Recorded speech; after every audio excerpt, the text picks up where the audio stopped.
Hello students. Now we are going to start with next topic, which is control of microorganisms in air. So up to this point, we have studied the composition of air, then definition of air. So what are the different components which are present in air? So now we are also going to discuss about the control of microorganisms in air, as we have already studied.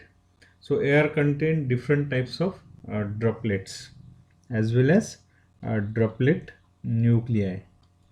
Okay, so they are laden with microorganisms, so including dust particles. Okay, so these dust particles, so whether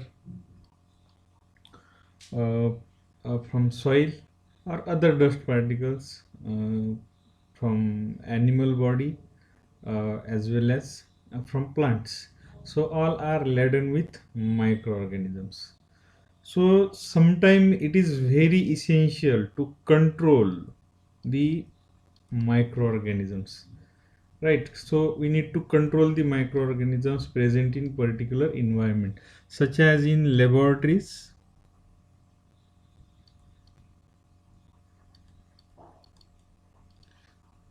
then in hospitals, then in industries, right? So it is essential. Otherwise, if microorganism will get entered there, so will cause some harm. For example, if pathogenic microorganisms will get entered in hospital, so they may cause some infections. In laboratories also, so where controlled experiments are carried out, if unwanted or undesirable organisms are present, so they may disturb our experimental procedures, or they may spoil our experimental procedures. So industries, most of the industries including food industries, for example. Okay, so during production of certain kind of food or certain kind of drug, in case of drug industry, so if unwanted organism is present there, so it may uh, disturb that particular process, or it may produce some unwanted chemicals, for example. So that may spoil the complete process. So that's why it is essential to control the microorganisms which are present in air. So some malls, some cinema theaters, so all are the places. So so those are occupied by a large number of people. ठीक आहे, तिथं large number of people असू शकतात. So that may leads to spread of microorganism. So that's why if the microorganism ची जर density increase झालेली आहे, so that should be decrease. तिथलं जे पॉप्युलेशन आहे त्यांचं ते कमी करणं गरजेचं आहे. तर काही इथं इम्पॉर्टंट मेथड्स आपण डिस्कस करणार आहे. तर तशा तर खूप साऱ्या मेथड्स डिस्कस केलेल्या आहेत, खूप सारे बुक्स त्यावर आहेत. तर इथं आपण काही इम्पॉर्टंट मेथडवर डिस्कशन करणार आहे. तर हे काही मेकॅनिझम्स आहेत की ज्या मेकॅनिझम थ्रू काय होतात, मायक्रो ऑर्गॅनिझम्स स्प्रीड होतात, है ना. जसं की लॉन्च, आधी काय होणार, आता लॉन्चिंग होणार म्हणजे काय होणार, तुम्ही टॉक करणार किंवा कफिंग करणार, स्नीझिंग करणार. So that leads to launching of micro organism, तिथं तो एंटर होणार, है ना. ह्या मेकॅनिझम थ्रू काय होणार तो, so it will get enter in to environment. So next is transportation. आता तो लॉन्च झालेला आहे ऑर्गॅनिझम किंवा micro organism, so then it will be transported. तो नंतर काय केला जाईल, ट्रान्सपोर्ट केला जाईल from one place to another place. Then deposition, तो डिपॉझिट होईल एखाद्या प्लेसवर. फॉर एक्झाम्पल आपल्या घरामध्ये आहे, आता आपण टॉक केला किंवा कॉफिंग केलं, स्नीझिंग केलं, आपण बेडरूममध्ये बसलेलं आहे फॉर एक्झाम्पल. तर काय होईल, चेअरवर बसलेलो आहे आपण आणि बाजूला आपला बेड आहे. तर स्नीजिंग केल्यानंतर तिथं पार्टिकल लॉन्च होतील, है ना. कफिंग केल्यानंतर पार्टिकल्स लॉन्च होतील, ड्रॉपलेट्स लॉन्च होतील. Okay. So for example talking.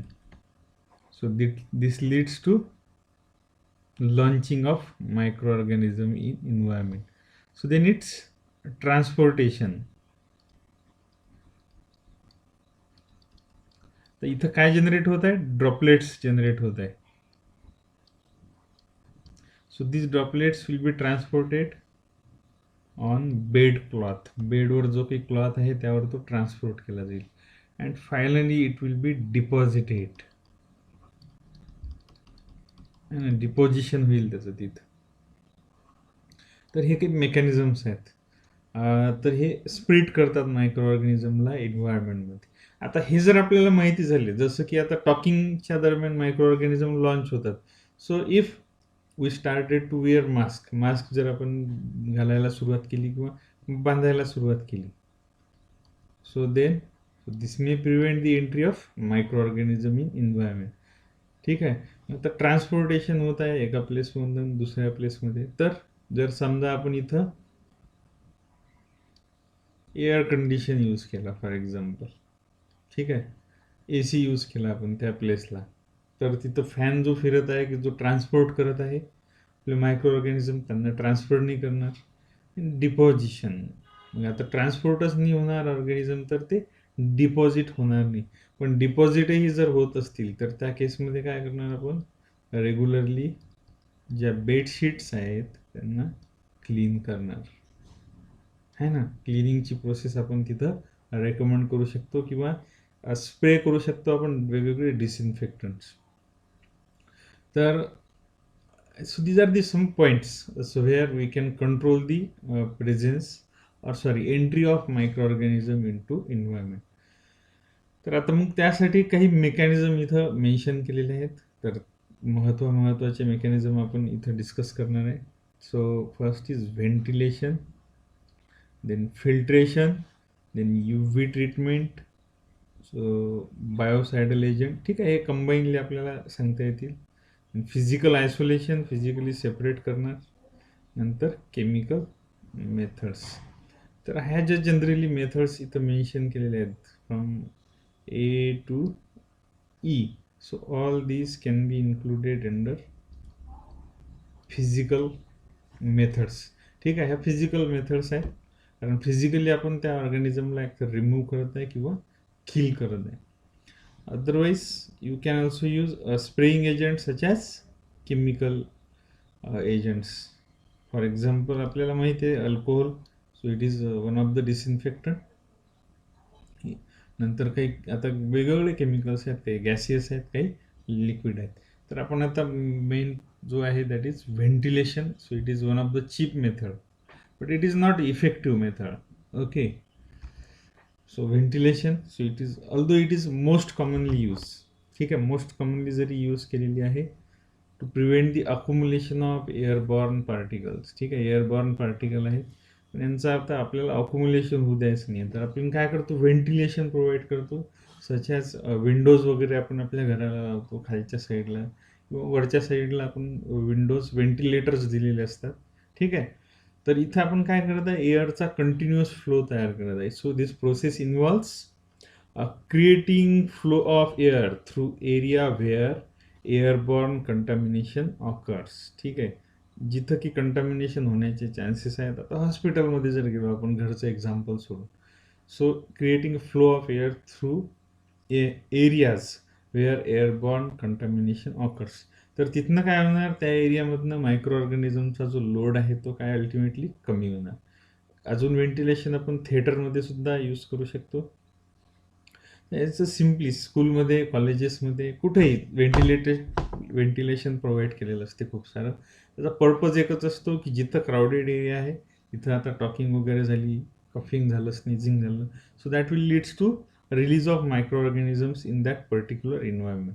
मग आता तिथं जर आपण एअरचं करंट कंटिन्युअसली पास केलेलं असेल, सो तर तिथं काय होईल, तर तिथले जे पार्टिकल्स आहेत ते कमी होतील कारण डस्ट पार्टिकल एअरसोबत बाहेर जातील. So this can mean simply opening a window सुद्धा ओपन करू शकतो. जसं एअर आतमध्ये येईल तसे पार्टिकल सुद्धा बाहेर जातील.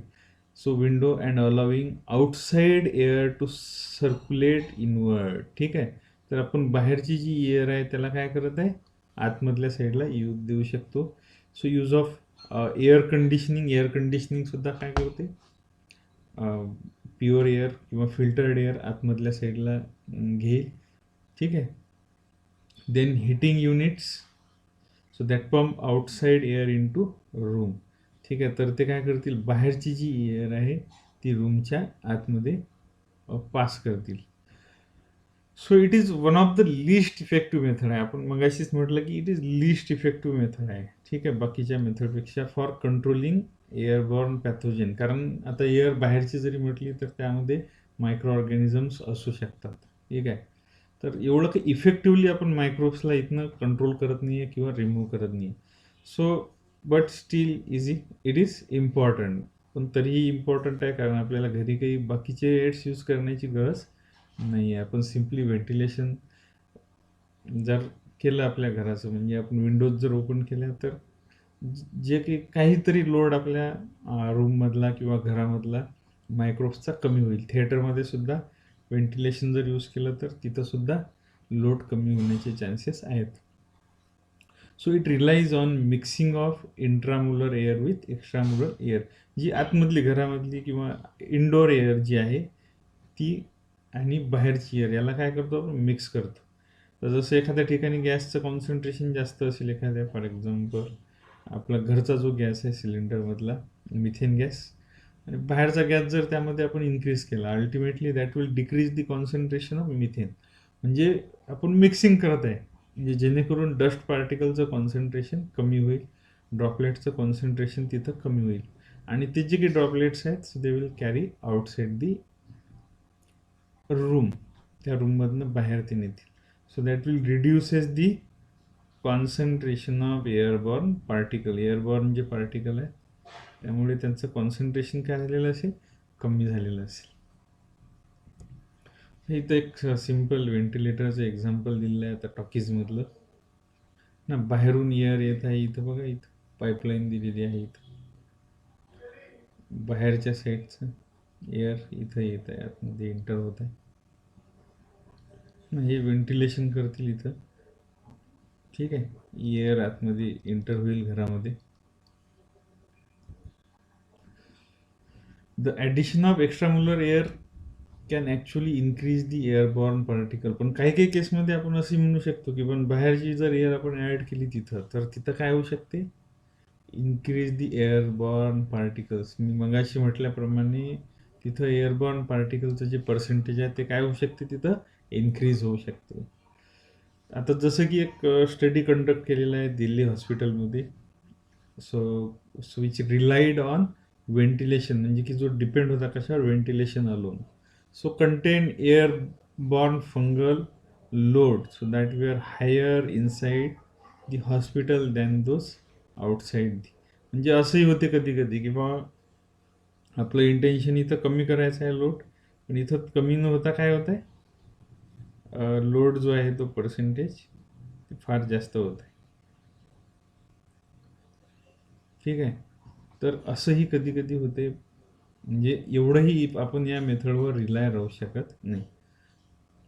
So this indicate that ventilation alone may not be sufficient. म्हणजे तो सफिशियंट नाही आहे. आपल्याला जरी लोड कमी करायचा इंटेन्शन आहे, but this method is not sufficient to significantly reduce the. Significantly म्हणजे आता आपल्याला 100 ड्रॉपलेट आहेत फॉर एक्झाम्पल रूममध्ये, तर त्यापैकी फॉर एक्झाम्पल जर हा 10च ड्रॉपलेट रिमूव्ह करत आहे, ज्याची इफेक्टिव्हनेस आहे का, जास्त नाही आहे. पण एखादी मेथड जर 50 ड्रॉपलेट्स रिमूव्ह करत आहे तर so this is most effective method. So it is not significantly reduce circulating bioaerosol. So thus for most public buildings, especially hospitals, other form of bioaerosol control need to be implemented. म्हणजे बाकीचे जे बायोएरोसॉल control method आहेत ते implement करणं गरजेचं आहे, की जे आपण आता पुढे डिस्कस करणार आहे. ठीक आहे. व्हेंटिलेशन म्हणजे सिम्पली काय आहे, आपण आउटसाइड एअर इनसाइड एअरसोबत एक्सचेंज करत आहे, की ज्यामुळे काय होईल, so that will ultimately decrease the load of micro organism which are present inside which are present in inside air. तर नेक्स्ट पॉईंट जो बघायचा आहे आपल्याला, दॅट इज फिल्ट्रेशन. आता इथं फिजिकल रिमूव्हल करत आहे आपण मायक्रो ऑर्गॅनिझमचा, की ज्यामुळे अल्टिमेटली काय होईल, मायक्रोब्स तिथे इंटर होऊ शकणार नाही, किंवा असलेले मायक्रोब्स आपण काय करत आहे, रिमूव्ह करत आहे. तर most common unidirectional air flow filtration. So it is simple आहे ना, रिलेटिवली सिम्पल आहे, and most are more effective method for control of airborne contamination. ठीक आहे. तर इफेक्टिव्ह पण आहे आणि सिम्पल पण आहे. सो सम फिल्टर्स इन्क्लुडिंग हाय इफिशियन्सी पार्टिक्युलेट एअर फिल्टर्स, की ज्याला आपण काय म्हटलं होतं, हेपा फिल्टर्स असं म्हटलं होतं आपण, are reported to remove virtually all infectious particle. Virtually theoretically काय करतो हा, ऑलमोस्ट सगळेच इन्फेक्टिव्ह पार्टिकल रिमूव्ह करण्याची याची कॅपॅसिटी आहे. So this type of filter म्हणजे हेफा फिल्टर जे आहे, जनरली कुठे यूज केलेले आहेत, मग जनरली बायोलॉजिकल सेफ्टी कॅबिनेट्स हे त्याचं एक एक्झाम्पल आहे. बायोलॉजिकल सेफ्टी कॅबिनेट म्हणजे आपले लॅमिनार एअर फ्लो असतात ना, जिथं आपल्याला इनॉक्युलेशन वगैरे करायचं असते, तर त्या साईडला आपण एअर जे आहे फिल्टर्ड एअर वर्किंग एरियामध्ये पास करतो, आणि तिथनं पास केल्यानंतर काय होते, जे की कंटामिनेशन आहे किंवा मायक्रोब्सचा लोड आहे तो तिथं अल्टिमेटली कमी होईल. So as they have high cost, so they are not often use in building filtration system. कारण आता बिल्डिंग म्हटलं म्हणजे तिथं कॉस्ट कन्सिडर करणं गरजेचं आहे. छोट्या लॅबमध्ये छोटा सेटअप लावायचा असेल तर तिथं आपण कॉस्टला थोडं निग्लेक्टही केलं तरी चालेल. एक एक्झाम्पल दिलेलं आहे. हे हाय इफिशियन्सी एअर फिल्टर्स आहेत, वरनं आपण फिल्टर्ड एअर इथनं पास करत. इथं कुठलं तरी प्रोडक्शन चालू आहे, इक्विपमेंट आहे इथं. ठीक आहे. ही फिल्टर्ड एअर पास करत आहे. आता ऑलरेडी मायक्रोब्सचा लोड कमी आहे. हा पर्सन आहे फॉर एक्झाम्पल, की जो बायो एरोसॉल जनरेट करत आहे, तर ऑलरेडी तो त्यांनी ॲप्रॉन वगैरे किंवा कोट घातलेला असेल तर तिथं लोड ऑलरेडी कमी असेल, लॅब कोट जर घातलेला असेल तर. तरीही जर असतील मायक्रोब्स तर काय होतील, हे जे किंवा डस्ट पार्टिकल्स असतील तर या एअरच्या करंटसोबत ते काय केले जातील, रिमूव्ह केले जातील. तर ह्या इथं एअरचा एक्स्ट्रॅक्ट आहे, जमा केलेली एअर आहे. ठीक आहे. म्हणजे इथनं डस्ट पार्टिकल अल्टिमेटली आपण रिमूव्ह करणार, आणि डस्टसोबतच मायक्रो ऑर्गॅनिझमसुद्धा रिमूव्ह करणार. So other filtration system so that rely on bag house filtration. ठीक आहे. So bag house works on the same principle as the vacuum cleaner bag. ठीक आहे. बॅग हाऊस फिल्ट्रेशन सिस्टीम जसं की व्हॅक्यूम क्लीनर बॅग असतात, तर या बेसिसवरच ते वर्क करते. म्हणजे निगेटिव्ह प्रेशर तिथं जनरेट होत आहे, सो दॅट विल सक दी डस्ट पार्टिकल्स. सक नाही म्हणता येणार, ते आतमध्ये ओढून घेईल जे काही डस्ट पार्टिकल्स आहेत ते, तर व्हॅक्यूम क्रिएट करण्याचा प्रयत्न करेल. तर अल्टिमेटली तिथले डस्ट पार्टिकल्ससुद्धा रिमूव्ह केले जातील. So typically air filters example bag house as well as HEPA are so rated using the dust spot percentage. ठीक आहे. डस्टचं किती पर्सेंटेज स्पॉट पर्सेंटेज आहे त्यानुसार त्यांना काय करतो आपण, रेटिंग देतो. सो आता हा काय आहे, it is a index of the size of the particle efficiently remove by filter. ठीक आहे. ठीक आहे. Index of the size of the particles efficiently remove by the filter, याचा एक इंडेक्स आहे. कशाचा, index of the size of the particles, त्या साईजनुसार efficiently remove by the filters. म्हणजे छोट्या साईजचे, मोठ्या साईजचे, अशी साईज आपण इथं कम्पेअर करू शकतो. जर तिथं हायर पर्सेंटेज असेल तर so higher percentages representing the greater filtration efficiency. ठीक आहे. म्हणजे जास्त जर डस्ट रिमूव्ह करत आहे म्हणजेच त्याची इफिशियन्सी कशी आहे, ती सुद्धा कशी आहे, जास्त आहे. So higher percentages representing the greater filtration efficiency. So the typical rating for the filters use in the most building is किती आहे अराउंड दिलेली 30 to 50% एवढी याची रेटिंग दिलेली आहे. So some studies have shown that 97% dust spot rating is required to effectively remove virus particles from the air. म्हणजे जेवढी percentage rating जास्त होईल तेवढे तो स्मॉल पार्टिकल्स काय करेल, रिमूव्ह करेल. ठीक आहे. हाय पर्सेंटेज रेटिंग म्हणजेच ठीक आहे, हाय पर्सेंटेज रेटिंग म्हणजे तेवढ्या स्मॉल साईजचे पार्टिकल काय करेल, तो रिमूव्ह करण्याची कॅपॅसिटी त्याच्यामध्ये असेल. ठीक आहे. इफिशियन्सी त्याची जास्त असेल. तर त्याचा इंडेक्सच त्यांनी तिथं रिप्रेझेंट केलेला आहे. Other factors that influence filtration efficiency are related to the type of circulation system तिथं कुठली आहे, how well it mobilizes air, कशा पद्धतीनं ती एअर रिमूव्ह करत आहे, so within that particular area और building. So the type of bag house system use, कुठल्या टाईपची बॅग हाऊस सिस्टीम तिथं यूज केलेली आहे. ठीक आहे. द फिल्टर मटेरियल तिथं कुठल्या टाईपचं चूज केलेलं आहे, जसं की nylon wound, spun, fibre glass, हे काही एक्झाम्पल्स आहेत. As well as filters nominal porosity सुद्धा इथं कन्सिडर करणं गरजेचं. कुठले बाकीचे फॅक्टर दिलेले आहेत,